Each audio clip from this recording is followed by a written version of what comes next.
Hello, my dear listeners hand waving. Before we begin this story, I want to thank you for being here. Your time, your attention, and your presence mean the world. Glowing star, please don't forget to subscribe so you never miss new stories like this. And I hope this tale inspires you, touches you, and stays with you long after the last word. Sparkling heart wishing you a wonderful listening experience. Let's dive in. His name was Daniel Cross. 10 years ago, he had it all.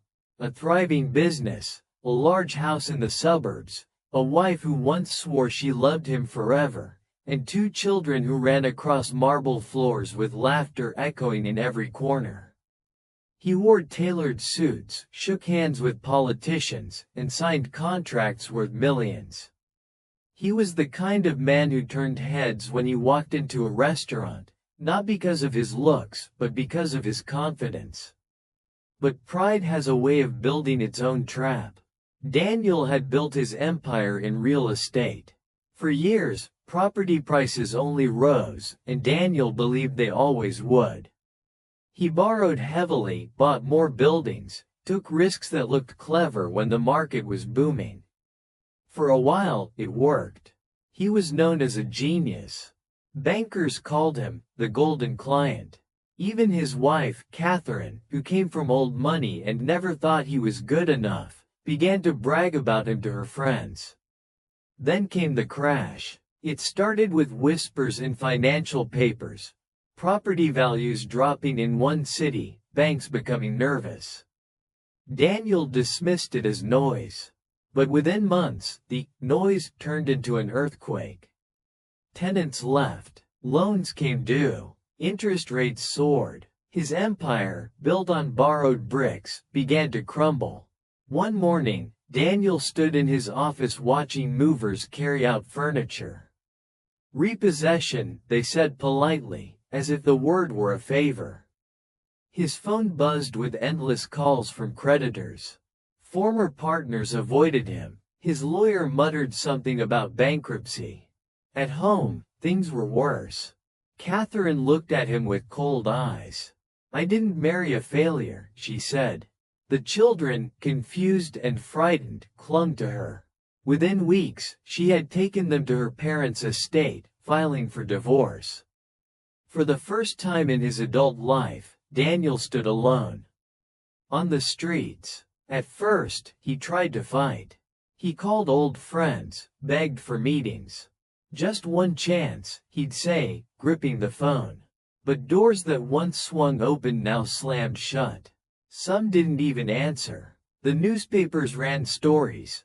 Once mighty mogul declares bankruptcy. Strangers on the street whispered when they recognized him. Soon, his accounts were empty. His suits were sold. He couldn't afford the apartment he had rented after losing his house. With nowhere to go, Daniel found himself walking through the city at night, clutching a plastic bag with all his belongings. The first night he slept on a park bench, he couldn't believe it. "Tomorrow I'll fix this," he told himself. But tomorrow came, and nothing changed. The streets are a different world. They have their own rules. The first lesson Daniel learned was hunger. Meals became scavenged sandwiches, food from soup kitchens, the kindness of strangers. The second lesson was cold. The kind that seeps into your bones, that makes you curl up and shake, that makes even cardboard feel like a blanket. The third lesson was shame. He saw businessmen walk past him, the same kind of men he once had lunch with, their polished shoes tapping the pavement. He wanted to scream, "I was one of you." But they never looked down. Nights blurred into weeks. His beard grew. His hands cracked. The mirror in a public restroom showed him a man he didn't know, hollow cheeks, eyes that had seen too much. He began to understand why people on the street often spoke to themselves. Silence can crush a soul. Meeting the others. Daniel wasn't alone out there. Slowly, he met others who had fallen. There was Marcus, a veteran with scars both visible and hidden, who carried a photo of his daughter but hadn't seen her in years. There was Jenny, a woman in her 20s who escaped an abusive home only to be swallowed by addiction.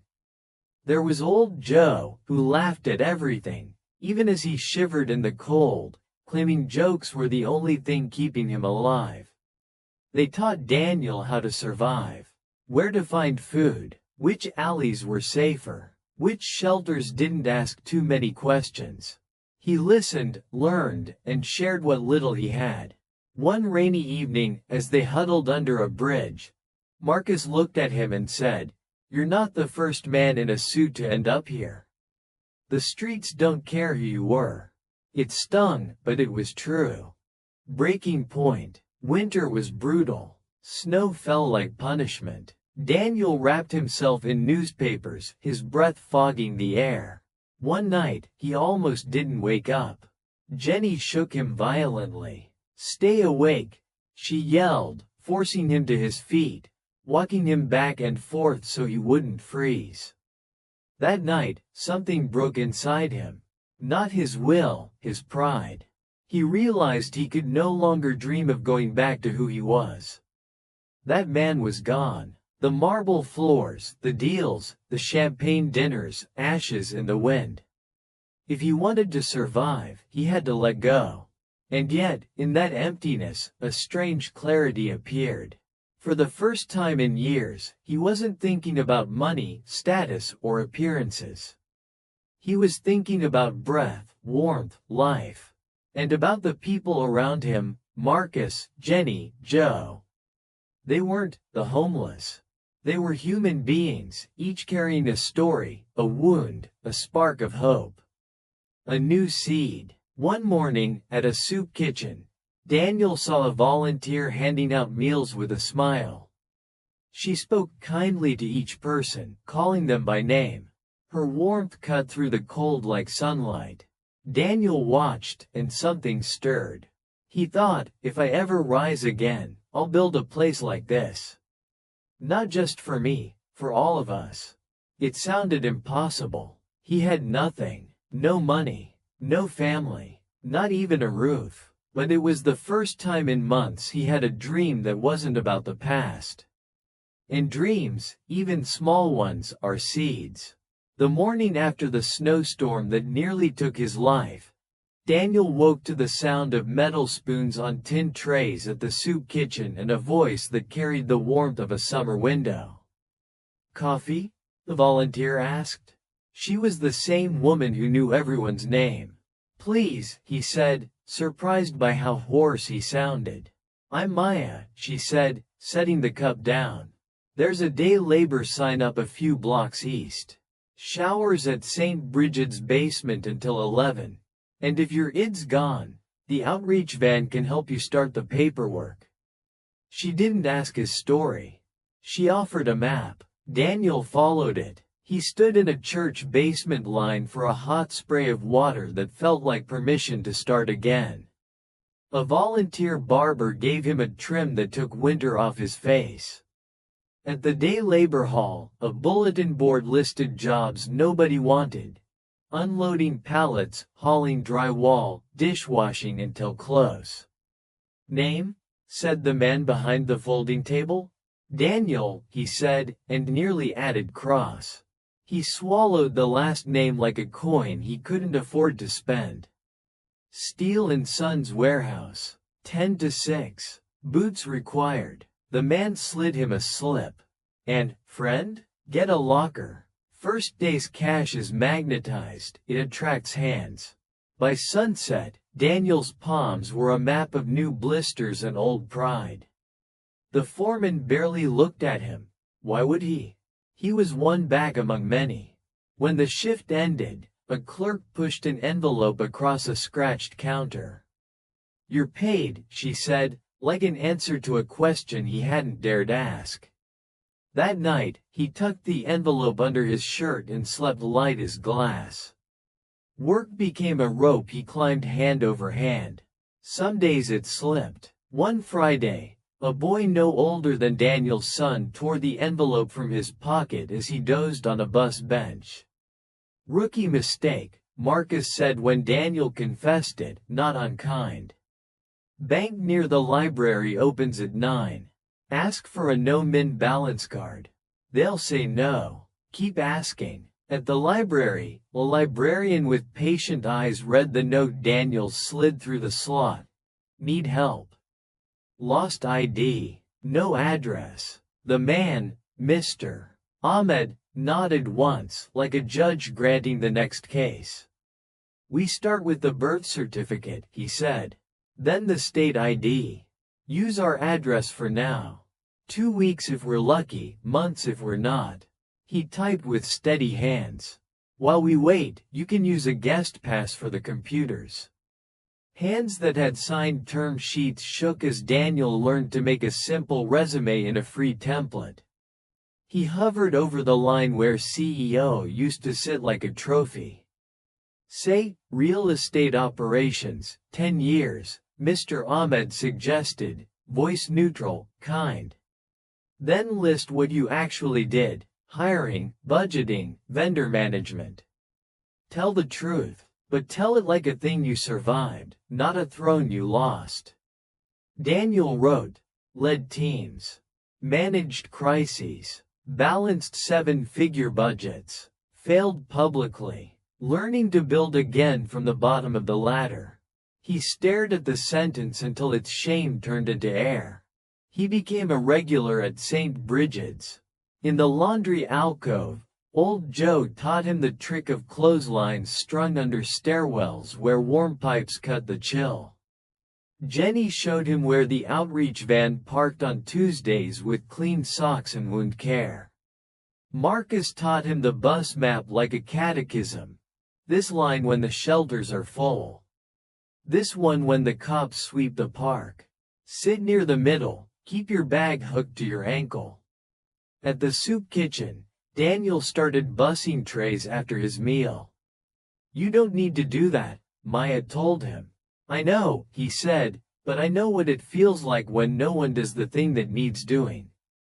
"Come an hour early tomorrow," she said. "We'll put you to work where you can't break anything." He came an hour early and learned to stir a 100-serving pot without burning the bottom. He learned health code hand-washing that felt like choreography. He learned the names of the regulars because Maya made a game of it. "Humans before hunger," she'd say.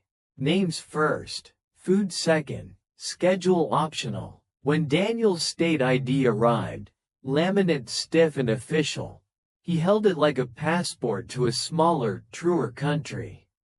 With an address care of St. Brigid's and a balance you could miss if you blinked, he opened a bank account that came with a cheap card and the kind of hope that bends, not breaks. He tried for real jobs. A security firm said no. A hotel said we'll call you and didn't. A storage facility offered nights if he could sit still, watch screens, and not fall asleep. "I can do that," he said, meaning it. Remembering the long nights he'd survived with only cold air and his own thoughts for company. The storage job paid less than the warehouse and more than nothing. It came with a stool and a space heater that coughed. On the graveyard shift, tucked behind flickering monitors, Daniel read the library's dog-eared copies of Good to Great, Man's Search for Meaning, and a spiral-bound guide Maya lent him called Grant Writing for Humans. He kept a notebook labeled Ledger of Hours, a habit the investor in him refused to abandon. Hours worked, dollars banked, meals given, names learned, pages read. It wasn't success. It was scaffolding. Some nights, men came in to pay cash for units that smelled like mistakes. Other nights were quiet enough to hear the building creak. During breaks, he walked the rows, whispering to locked doors, "I know what it's like to be full of stories and forgotten." He sent 2 letters he never mailed, to Catherine and to the kids. In the first, he wrote, "I am sorry for the ways I turned our home into a balance sheet." In the second, he wrote, "I am trying to become the kind of man a stranger would trust." He put the letters in his locker under a folded shirt.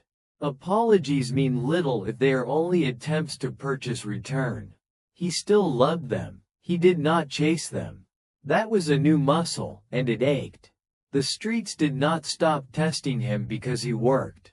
Jenny vanished for a week and returned with eyes like brittle glass. "Want to disappear?" the city asks, hand outstretched. "I can help." Daniel kept showing up at the kitchen early and at the storage facility late because schedules are moorings on rough water. When Jenny overdosed in the alley behind St. Bridget's, Maya moved faster than panic. "Naloxone," she said. Daniel ran for the kit. He held the phone for the dispatcher while Maya breathed calm into chaos. "Stay with me," she told Jenny. "Stay." At the hospital, in plastic chairs that give no comfort, Daniel thought about the ledger he kept and the ledgers that had once defined him. Numbers are honest and cruel. They do not count the right things by themselves. Jenny lived. When she woke, she stared at Daniel like she'd been dragged out of a river and was still not sure which bank she preferred. "Why do you care?" she asked. "Because someone cared when I was freezing," he said simply. "And because I want to build a place where you don't have to ask that question." "That place doesn't exist," she whispered. "Then I'll build it," he said, and listened to how reckless that sounded. He didn't take it back. With ID and a locker and 2 jobs you couldn't brag about, Daniel qualified for a bed at Harbor House, a transitional shelter with a midnight curfew and a whiteboard of chores. Bed number 17, a metal frame that didn't judge him, a small locker that smelled like new paint, rules posted in a font that looked stern no matter what it said. He followed them like vows. Mornings, he ran 3 blocks in old sneakers until sweat cut through the cold and reminded him his body was still a place he could live. Evenings, he cooked at the kitchen. Onions first, then everything else. He fell asleep to the sound of 20 men breathing at once, a soft train of proof that being alive was loud and ordinary. On Sundays, he went to the library to print job applications and write letters he did not send. Sometimes he sat in the back pew at St. Bridget's not because he had faith, but because people singing in unison is the closest thing to being carried that grown men get in public. He kept failing at small things. He missed a bus and walked an hour to work through sleet.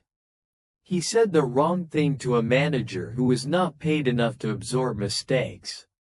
He forgot to clock back in after lunch and lost 30 minutes of wages.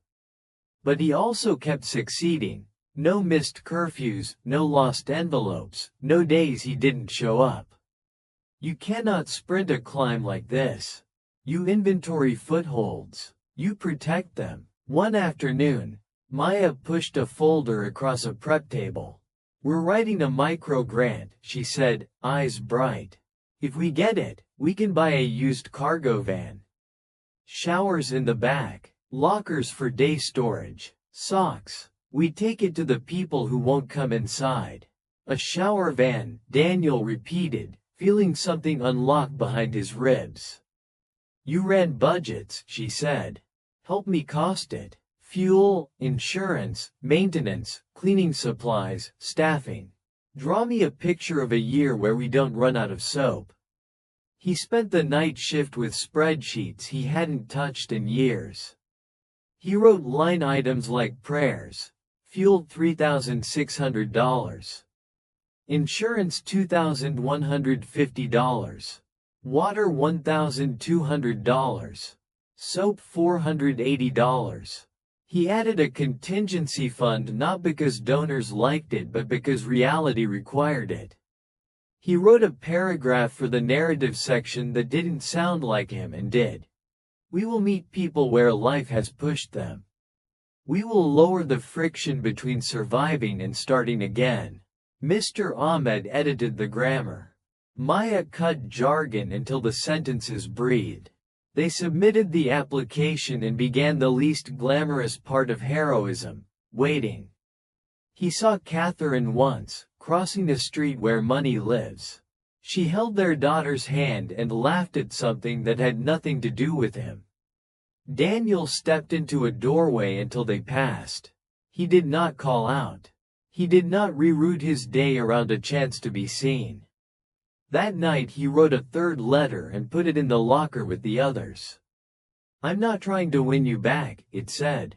"I am trying to win back a self that wouldn't have driven you away." He folded it small, because some truths occupy less physical space than they deserve. The grant came back pending with a note. "If you can secure a vehicle donation, we'll fund operations for 6 months. That's philanthropy's way of saying prove half the miracle and we'll help with the other half." "Who do we know with a van?" Maya asked. "Restaurants, florists, funeral homes," Daniel said, defaulting to the old brain that cataloged logistics. He printed a list. He walked into 20 businesses and heard 19 polite no's and 1 uninterested maybe. On the 20th first door, a man in a flour-dusted apron said, "My brother's bakery closed. The delivery van is sitting behind the shop with a broken starter. You haul it, it's yours." Daniel shook the man's hand like it was a rope out of a well. Marcus knew a mechanic who owed a favor. Old Joe knew a guy with a tow. Jenny painted the van's sides with steady, newly sober hands. "Second chance" in blue letters that looked like sky. Maya sent the picture to the foundation with a subject line that made Daniel laugh out loud in the storage office at 3 a.m. "We found the other half of the miracle." Funding landed like rain after drought. The van's first night out, Daniel stood behind it with a clipboard because clipboards make fragile systems sturdier. He checked water temperature, noted towels in and towels out, wrote lockers, 8 used, 2 available. He flinched every time someone shouted, not because he was afraid of them, but because he feared failing them. People came wary and left softer. Steam curled out into the winter air like a blessing you could measure. A woman cried because she could wash her hair. A man with calloused hands asked if someone could watch his backpack while he showered and sat with his eyes closed for 1 full minute when they said yes. Jenny, wearing a volunteer lanyard, passed out clean socks with the gravity of a judge handing down mercy. At closing, Daniel leaned against the open doors and stared at the new dents like a father memorizing a child's first bruise.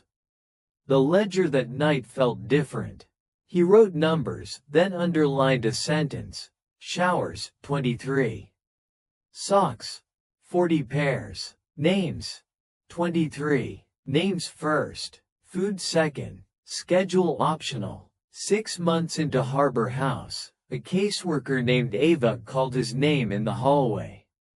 "You've been steady," she said, flipping through a file.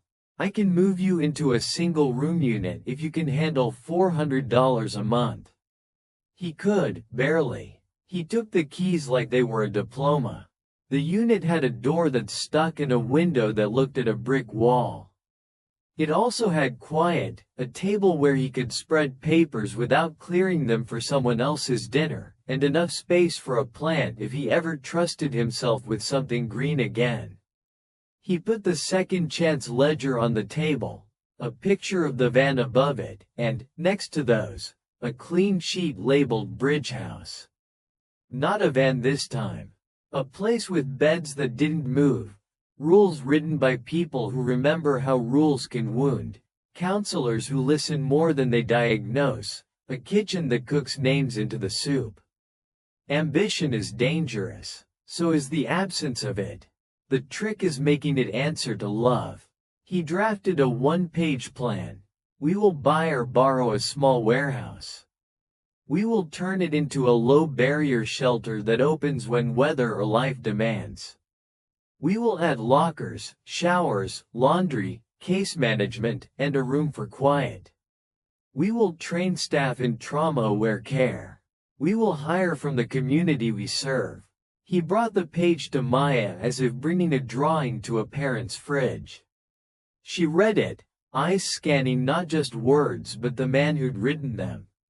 "You're not small anymore," she said softly. "And this isn't either." "Too big?" he asked. "Big enough to ask for help," she said.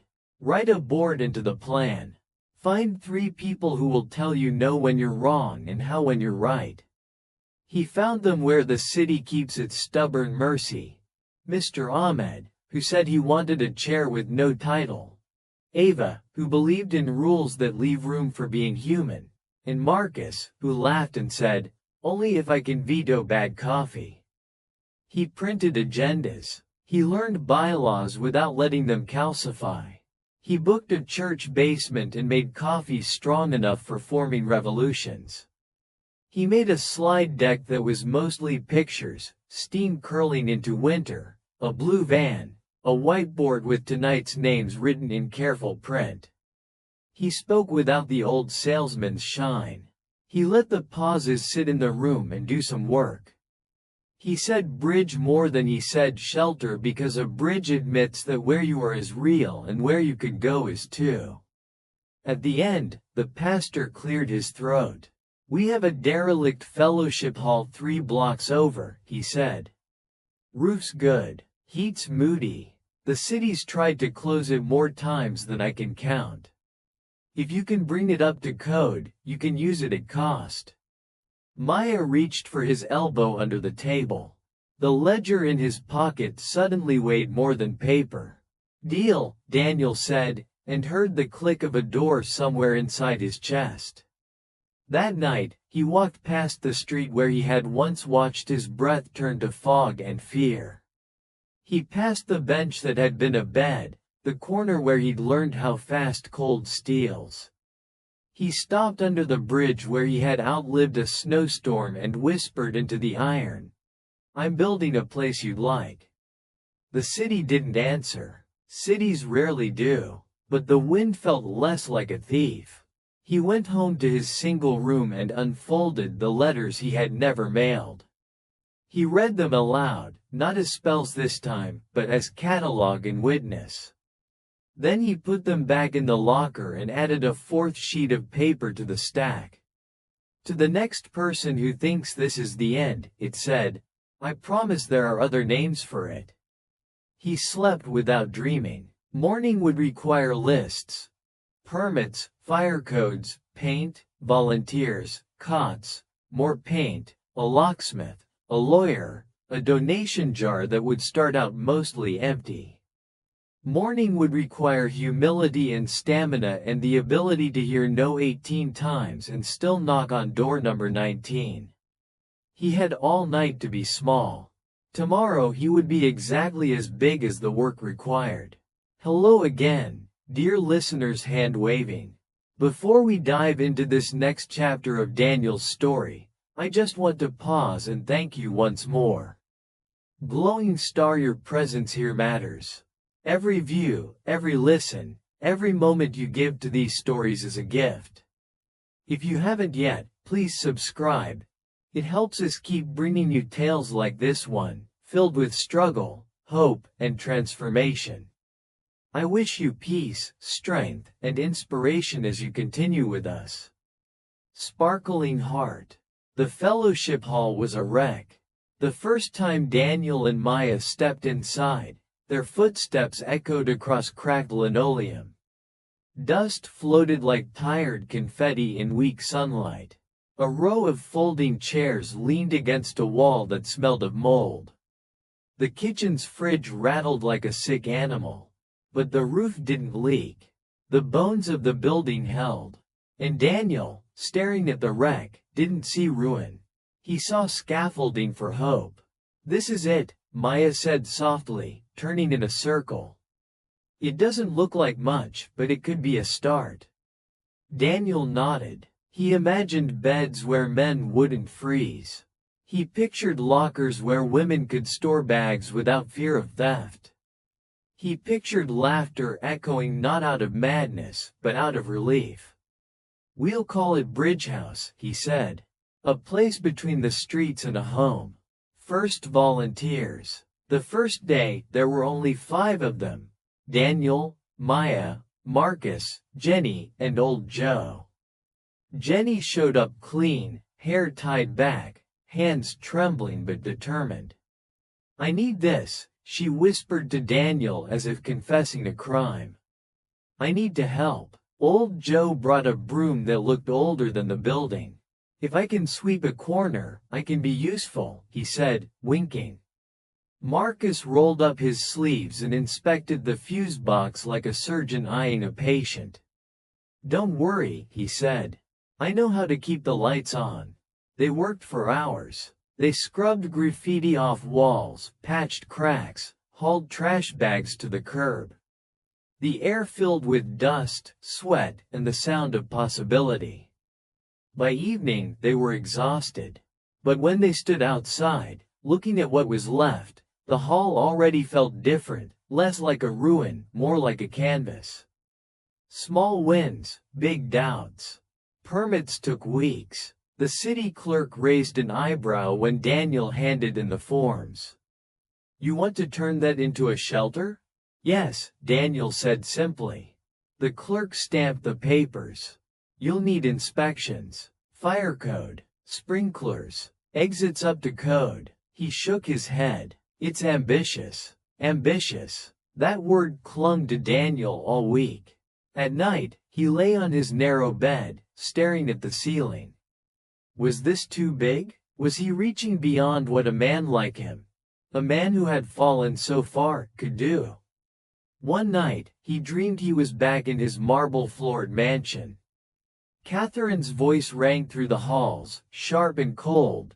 "You always reach too high, Daniel. That's why we're here." He woke in a sweat. But when he opened his notebook, the dream became a footnote.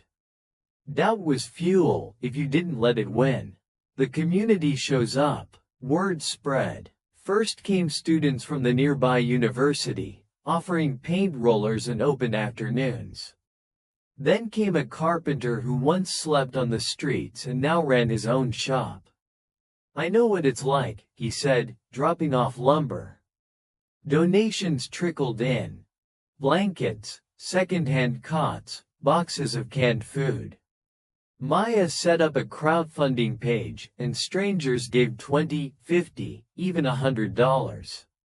Each name on the donor list felt like a handshake from someone who believed. One Saturday, 20 volunteers filled the hall. The sound of hammers and laughter rang out. Paint splashed on jeans and walls alike.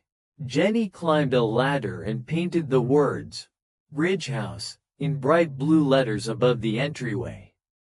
Daniel stood outside, staring at the letters until his throat ached. He had fallen so far, and yet here he was, building something that might matter more than any skyscraper he once owned. Testing faith. The night before the inspection, Marcus pulled Daniel aside. "We're not ready," he admitted. "Sprinklers are patched, but the wiring's old. The inspector might shut us down." Daniel felt panic rise. They had worked so hard, begged so much, scraped together every penny. If the city closed the door now, how many would freeze this winter? "Then we fight," Daniel said. "Not with fists, with persistence." The inspector came the next morning, clipboard in hand, eyes sharp.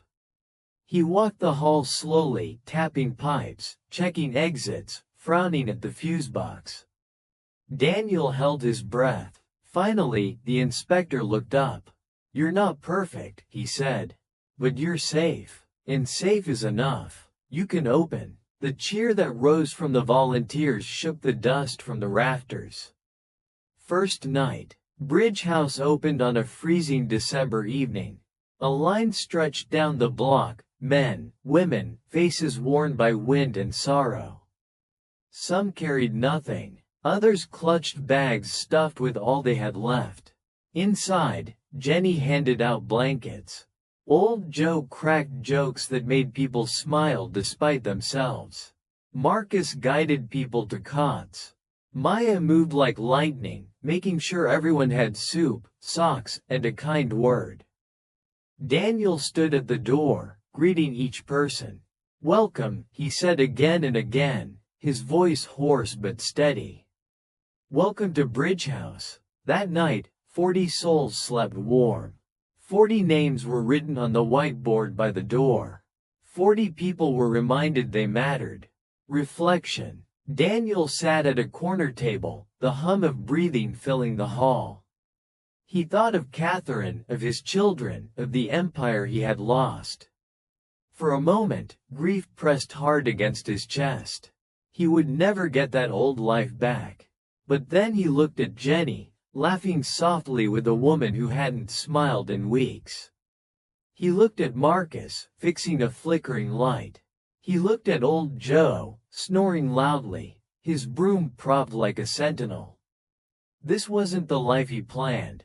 It was the life he had been given. And maybe, just maybe, it was better. He pulled out his ledger and wrote, "Bridge House, Day 1. Beds filled, 40. Meals served, 40. Names remembered, 40. And under it, in shaky but determined handwriting, we are not failures. We are bridges. Hello again, dear friends," hand waving. Before we step into the final part of Daniel's journey, let me pause once more to thank you. Sparkling heart, every moment you give, every listen, every small act of support. It means more than I can ever say. Please remember to subscribe, because your presence makes these stories possible. Wishing you comfort, inspiration, and a reminder that even the darkest chapters can give birth to light. Glowing star. Bridge House tested. The first winter at Bridge House was harder than Daniel imagined. The hall filled every night. The cots stretched wall to wall, and still, some had to be turned away. Food ran out more often than he admitted aloud. Volunteers grew tired. Some donors disappeared when the newness wore off. And then came the city inspectors again, this time less friendly. Complaints, they said, waving papers. Noise, crowding, sanitation. If you can't keep it under control, we'll have to shut you down. Daniel's chest tightened. He had built this place out of nothing, and now bureaucracy threatened to undo it. For a moment, the old panic clawed at him. The panic of losing everything. But he didn't give in. He called meetings. He begged for supplies. He stayed up nights scrubbing floors and fixing leaks. He learned to argue in City Hall, not with rage but with reason, carrying statistics and stories in equal measure. He showed inspectors the ledger of names, real people, not numbers. And little by little, the tide turned. The people inside Bridge House wasn't just walls and cots. It was people. Jenny, once brittle and broken, became the shelter's most devoted volunteer. She earned her recovery chip and taped it proudly above the kitchen counter. "If I can do it," she told others, "so can you." Marcus, steady as a pillar, took over maintenance, training new volunteers to care for the building like it was sacred. "Because it is," he said simply. Old Joe, despite his jokes, declined in health. One cold morning, Daniel found his broom leaning against the wall, but Joe himself was gone, slipped away quietly in his sleep. They held a small memorial, candles flickering in the hall, volunteers and guests alike bowing their heads. Daniel wrote Joe's name in the ledger and underlined it twice. "We remember. Growth beyond one hall." As the months passed, the dream grew. A second grant came through, this time larger. A philanthropist, touched by Maya's article in the local paper, offered to fund expansion. "Not because I pity you," he said to Daniel. "Because you've shown me what resilience looks like. With the money, they rented another small building across town, Bridge House North. Beds for 50 more, showers, lockers, a quiet room for counseling. Daniel traveled back and forth, tired but determined. Each time he greeted a new arrival, he said the same word, welcome. He was no longer just a man who had fallen. He was a builder of bridges. The family he lost. One afternoon, Catherine appeared. She looked older, her elegance edged with caution. At her side was their daughter, now taller, eyes curious and unsure. We read about you, Catherine said softly. In the paper. Daniel's hands trembled. For years he had dreamed of this moment, rehearsed speeches, begged in letters he never sent. Now words failed him. I'm not the man I was, he said at last. I can see that, Catherine replied. She didn't promise reconciliation. She didn't offer forgiveness. But she let their daughter step forward. Hi, Dad, the girl said, awkward but real. Daniel blinked back tears. That one word, Dad, was more than he deserved. More than he thought he'd ever hear again. They didn't move back into his life. But they visited sometimes, and that was enough. Recognition. Bridge House became known in the city. Reporters came. Cameras captured rows of cots, steaming bowls of soup, Jenny smiling with her recovery chip in hand. Daniel hated the attention, but he endured it, because attention brought funding, and funding meant lives saved. At an awards dinner he never wanted to attend, the mayor shook his hand. You've done more for this city's homeless than half our policies, she said. Daniel only smiled faintly. He didn't build Bridge House for awards. He built it for Marcus, Jenny, old Joe. For the 40 names on the first whiteboard. For the man he had once been, shivering under a bridge, praying for a second chance. Passing the torch. Years later, Bridge House grew into a network, shelters, vans, outreach centers. Daniel was older, his hair silver at the edges, his step slower. But his fire remained. One night, as he stood in the original fellowship hall, now freshly painted, walls lined with photos of those who had passed through, he handed the ledger to Maya. It's yours now, he said quietly. She shook her head. It's ours. But he insisted. Every bridge needs new builders. I just laid the first planks. Full circle. On the anniversary of Bridge House's opening, Daniel walked past the park bench where he had once slept. He sat for a moment, touching the cold metal. He remembered the hunger, the shame, the hopelessness. He remembered the night Jenny shook him awake, keeping him from freezing. He remembered the first dream he'd had in months, to build a place of safety. And he realized he had done it. Not perfectly, not easily, but he had turned the wreckage of his life into something that carried others. As he rose from the bench, a man approached, clutching a worn backpack. They told me to come here, the man said hesitantly. To Bridge House. That you can help. Daniel smiled. He placed a steady hand on the man's shoulder. You've come to the right place. Welcome. Closing words. That night, Daniel wrote the final entry in his ledger. Bridge House, Year 10. Beds filled. Thousands. Meals served. Tens of thousands. Names remembered. Endless. And beneath it, out of my fall came bridges for others. Out of failure came a second chance. For all of us.